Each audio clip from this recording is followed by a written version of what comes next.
велосипедные. Вот это вот настоящая велосипедная шина. Жесточайше лоханулся.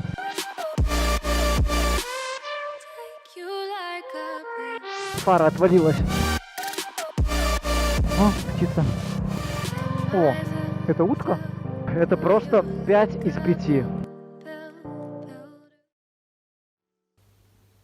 Почти с самого начала владения этим мотоциклом я хотел заменить родную резину на современную, дорожную, но такая возможность отсутствовала как минимум из-за двух причин.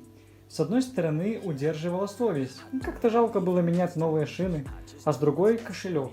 Все-таки если покупать, так уже покупать что-то стоящее, а не какой-нибудь китайский бренд.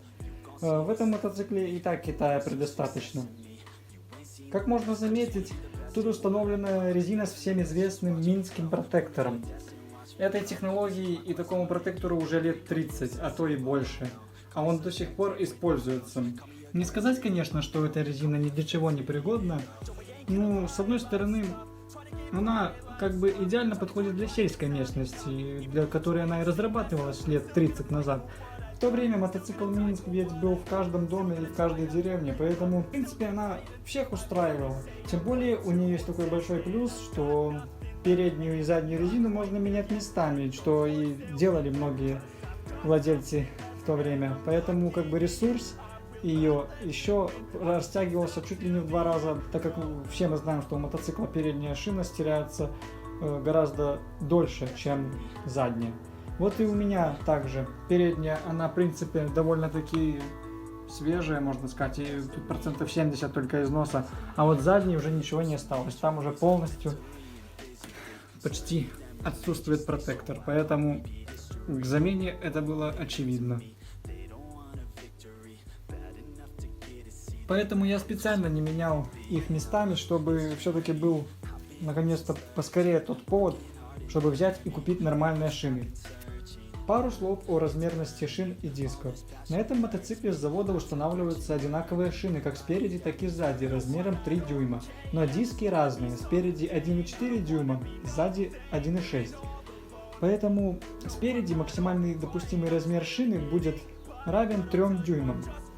В принципе, можно поставить и больше, но какой смысл, если диском это не рассчитано, и чем будет шире шина, она, получается, будет сжиматься и образовывать вот такой вот конус. Это довольно-таки, наверное, плохо будет сказываться на управляемости, потому что у нас же, мы можем посмотреть, как устроена шина, она с центра уходит плавно в сторону, и тут у нас есть такой выступ, то есть как бы рассчитано, что мотоцикл будет ехать не только прямо, но и вот этой частью шины, то есть, при боковом повороте, например. И если у нас будет шина шире, естественно, у нас будет и вот эта площадь гораздо меньше, потому что при сжатии шины, вот, допустим, если у нас будет широкая шина, и вот мы сожмем ее таким узким диском, у нас получается эта зона, она очень такая резкая, то есть получается мотоцикл будет вот этой зоной, во-первых, она будет изнашиваться быстрее, и площадь ее контакта будет гораздо меньше, чем бы она была вот 3-дюймовая. На заднюю же шину у нас максимальный допустимый размер 3,5 дюйма. Вот мы можем заметить, насколько будет отличаться новая шина по ширине от стандартной. Вот она 3-дюймовая, такая же сзади, только лысая, и вот такая будет. Какие плюсы по сравнению с более широкой шиной, я думаю, вы сами понимаете. Конечно, на таком легком мотоцикле не избежать и минусов при довольно такой широкой шине, потому что как минимум тут всего лишь 10 лошадей, и ее масса уже отличается довольно значительно от стандартной, не говоря уже о том, что еще и пятно контакта увеличивается. Но я думаю, мы это все протестируем на практике и потом будем делать выводы. Также, когда я уже смогу держать обе шины в руках, я попробую продемонстрировать, насколько будет жестче сама боковина шины, насколько будет отличаться ее профиль. В принципе, стандартная, она довольно мягкая по своим свойствам, и в дождь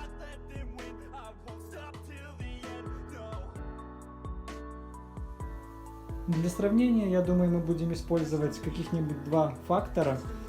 И основным будет это ощущение от вождения, конечно же, а второстепенным мы замерим торможение, экстренное торможение, например, с 60 км в час. Меня всегда напрягало, что на этой шине я могу просто на сухом асфальте заблокировать колесо. Хотя тут обычный двухпоршневой однодисковый тормоз. И как бы, да, мотоцикл легкий, но при торможении же у нас вся масса переносится на переднее колесо. Ну, не абсолютно вся, это же не стопи, но все равно блокировка на сухом асфальте такой вот шины, это мне всегда казалось очень странно, поэтому очень интересно, как эта шина себя уже поведет при таком тесте.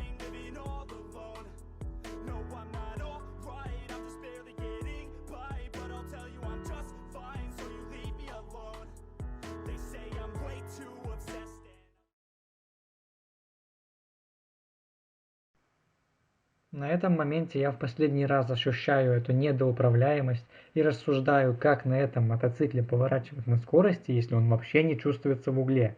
Ну и не зря я так сказал, потому что после замены шин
разобрал я, в общем, переднее колесо. Оно, естественно, полностью сржавело за 4 года. Вообще все максимально, насколько только возможно, покрылось такой мелкой пленкой ржавчины. Даже сама камера также просто-напросто въелась сюда. Но на удивление за 4 года даже ни разу не спустила. А сейчас тоже такой большой вопрос, менять или не менять.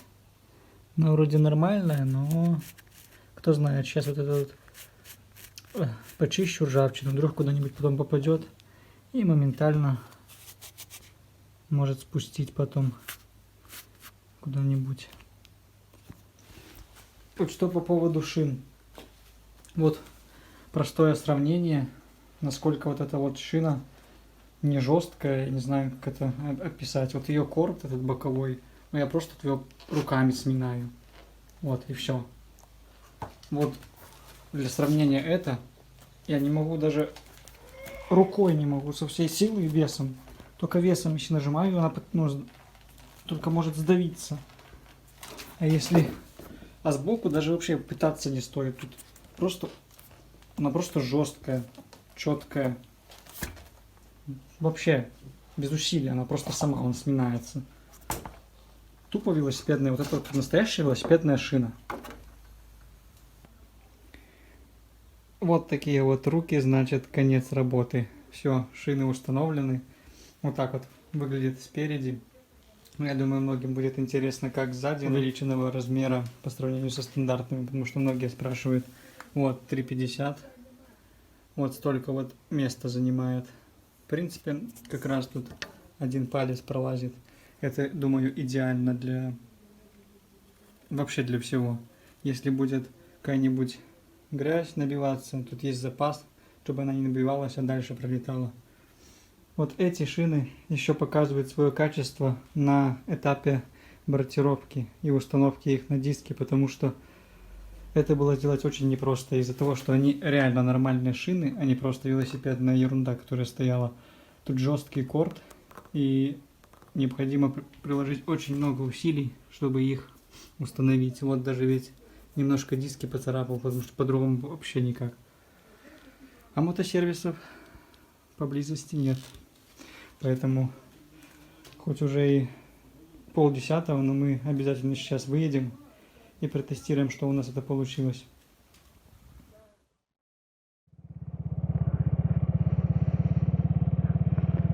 Тестирую новые шины. Пока немножко прокатимся, пусть прогреются, обкатаются. Потому что немножко поздновато закончили, и уже прохладно, 10 часов. А когда мы на старых гоняли, было градусов 35, наверное, жарище. Просто и асфальт сейчас немножко холодный. Поэтому, типа, для этих шин сейчас как раз такие условия даже и похуже, чем для тех. Посмотрим, как они справятся. Кстати, хотел еще добавить по поводу маятника. Точнее, когда заднее колесо снимаете, в принципе, можно уже достать ось и снять ось, чтобы смазать ее и обратно зажать хорошенько. Потому что ось маятника в D4 это как регулятор вибраций. Как вы ее хорошо зажмете, так и будете потом весь сезон кататься.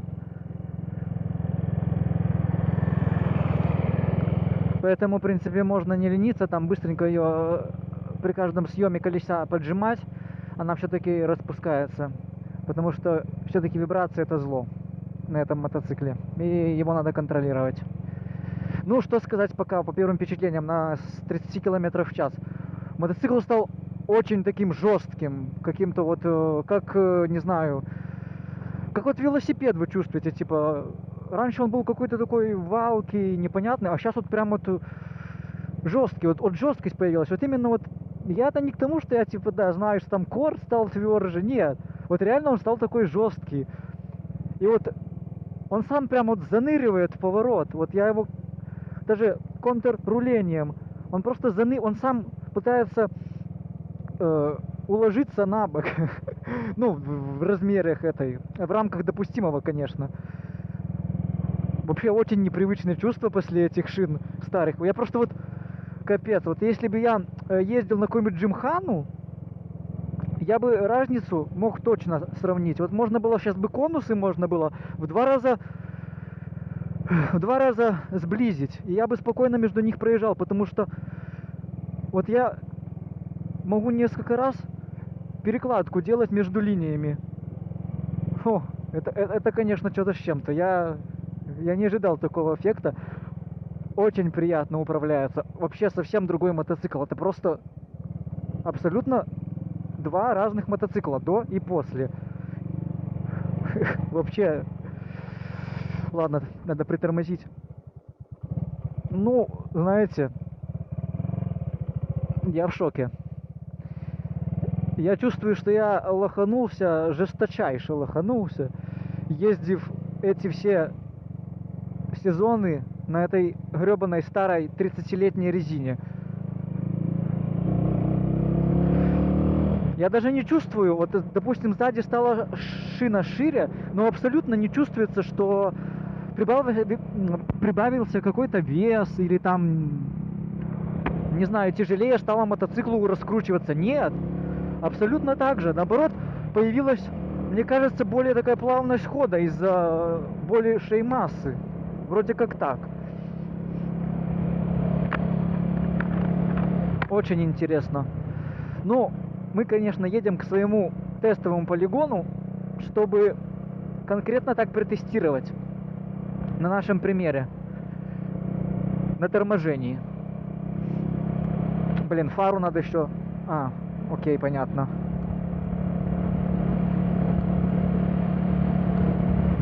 Эй, фара отвалилась. Вернись. Лампочка, что ли, сгорела? Хотя нет, дальний не светится.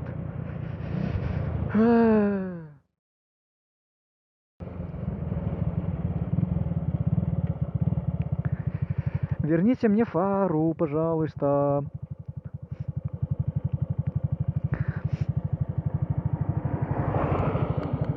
Я там просто, когда крутил фару, до конца, наверное, не сделал.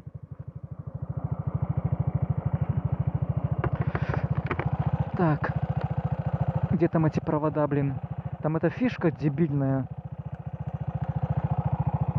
Но она не сгорела.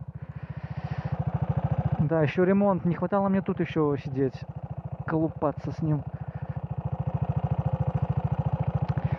Ладно, пока. Ну, блин, в смысле, ладно, я не увижу на дороге свою метку, там, где надо тормозить начинать. О! О! О! Вот это другое дело. Я и забыл. Вот это другое дело. Постучал, заработало. Не, ну совсем, вообще вот, я не могу, ну вот так точно не было. Он очень стабильный. Раньше он пытался, не знаю, вилять, что ли, непонятно. А вот сейчас вот просто руль повернул, мотоцикл лег. Все, мотоцикл повернулся. Оп, все. Можно до колена. Вот теперь я понимаю, как можно закладывать мотоцикл и не бояться. Потому что ты чувствуешь, что он стоит на дороге. Просто он вот стоит просто и все. Вот у него просто есть держак. И все. Так, ладно, разгоняемся на торможение 60.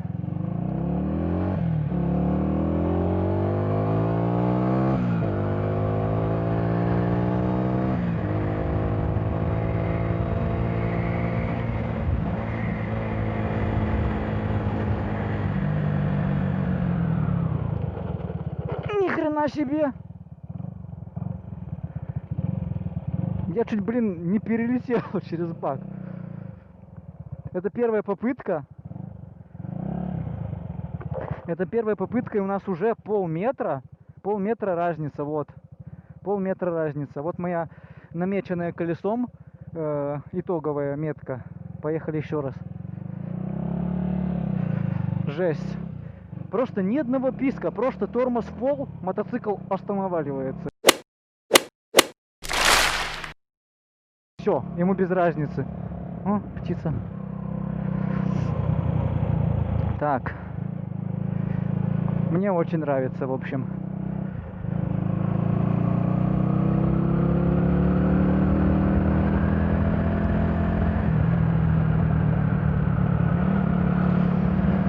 Охренеть.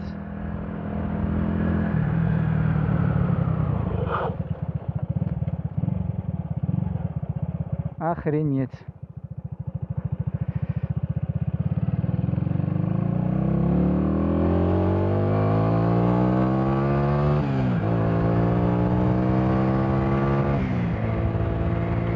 Так, 60 километров.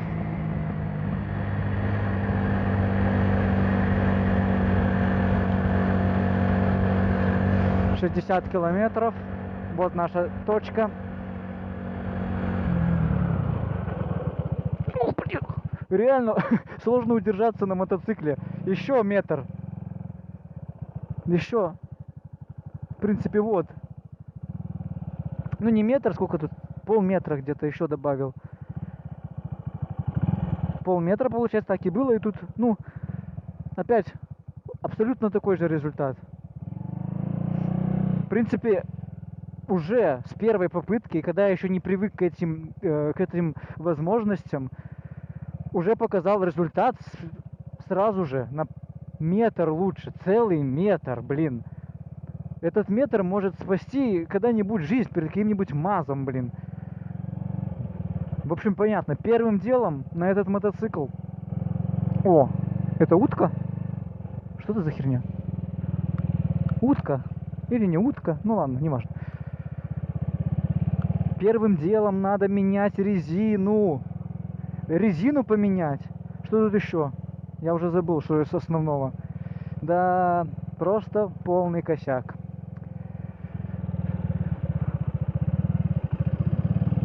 Блин, как он управляется, это просто жесть.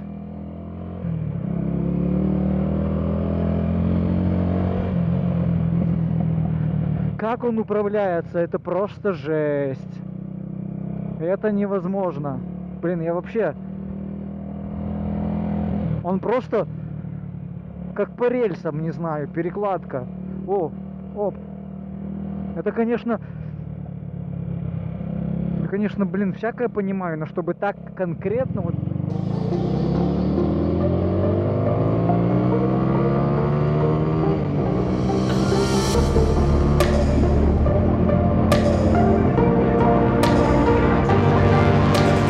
No, can't keep me down. Lost my thoughts, feel like I could drown. No, no, can't have it now. Buried so deep, I'm below the ground. I go where I hear the sound. All on my own, I can feel it now. Yeah. Unknown, so my heart pounds. Cause I don't understand what happens now. Oh no, I'd rest in peace. Leave behind a lesser me. Working hard to better me. Looking back, I'll never be. Let's go recklessly, fighting to forget it's me. I feel inside it's festering, but I just wanna get away. Конечно, он стоит на дороге просто как вкопанный. По сравнению с тем, с чем раньше он просто скакал по всей колее, я не знаю, каждую ямочку. Сейчас просто я вот резко поворачиваю, он идет куда мне надо. Я резко отворачиваю, он обратно идет куда мне надо.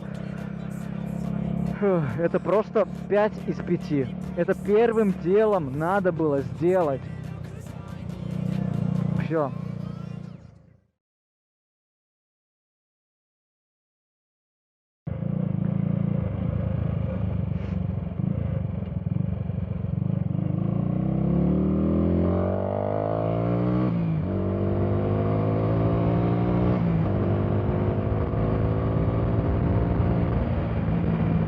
Вот, я захотел влево, я захотел резко вправо.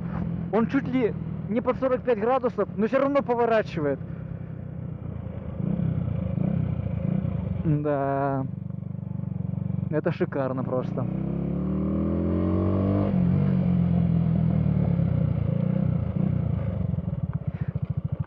Ну, с такими торможениями можно вообще вылететь через руль.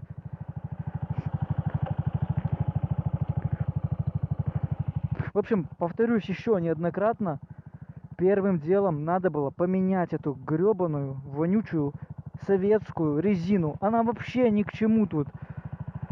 Если немножко видно будет на камере, то вот так он выглядит с этой резиной. Я не знаю, просто темно уже, нигде тут нету света. Вот так он выглядит.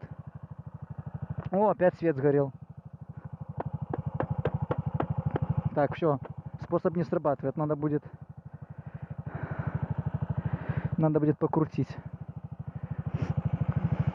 Да, это просто небо и земля. Это просто что-то с чем-то. Меняйте резину и встретимся на дороге.